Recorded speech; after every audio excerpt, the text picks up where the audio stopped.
In this video, I'll show you how to change the title of the collection list page, which features all collections available in your Shopify store. By default, this page features a generic title such as collections, but if you would like to change it to something more custom, in this video, I'll show you the step-by-step process where you can make this change. And for the purpose of this example, I'll be using the theme. So at first, let's log into Shopify admin account and then select online store. Then locate the theme, in my case it's version 15.2.0, and then select customize.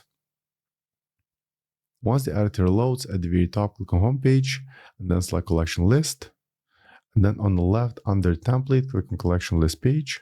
And then on the right under the collection list page, look for the heading section. And that's where we're going to make the change.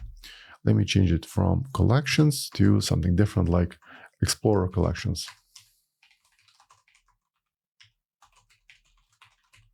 And now let's save the changes.